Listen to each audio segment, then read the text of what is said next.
রব্বিরহামহুমা কামা রব্বায়ানি সগীরা।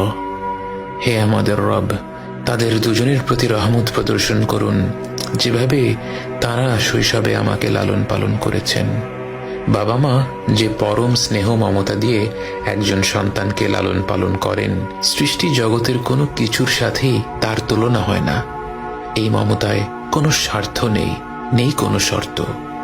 যখন আমরা আল্লাহর কাছে বাবা মায়ের জন্য দোয়া করি, আমরা পৃথিবীর পবিত্রতম মমতার কথা উল্লেখ করে রব্বুল আলামিনকে বলি, আমার রব, আপনি এইভাবেই তাদের উপর রহম করুন।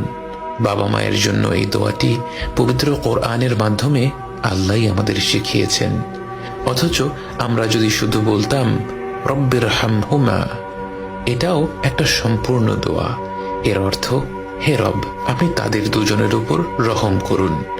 কিন্তু আল্লাহ আমাদের শিখিয়েছেন রব্বিরহামহুমা কামা রব্বায়ানি সগীরা। শৈশবে তারা কতটা স্নেহ মমতা ভরে আমাদের লালন পালন করেছেন, এ কথা উল্লেখ করতে গিয়ে আমাদের মনে পড়ে যায় তাদের অজস্র আত্মত্যাগের কথা। এই পৃথিবীর বুকে আমরা ভূমিষ্ঠ হওয়ার আগে থেকেই বাবা মায়ের আত্মত্যাগ আরম্ভ হয়ে যায়। রাত বিরাতে গর্ভবতী মায়ের ঘুম ভেঙে যায়, যখন তখন প্রচণ্ড ক্ষুধা পায়, শরীর খারাপ হয়, বমি হয়। বাবাকে সর্বদা সতর্ক থাকতে হয়, গর্ভবতী মায়ের যখন যা প্রয়োজন সেটার ব্যবস্থা যেন দ্রুত করে ফেলা যায়। জন্মের পর থেকে বাবা মায়ের সময়সূচি বাচ্চাকে ঘিরেই গড়ে ওঠে।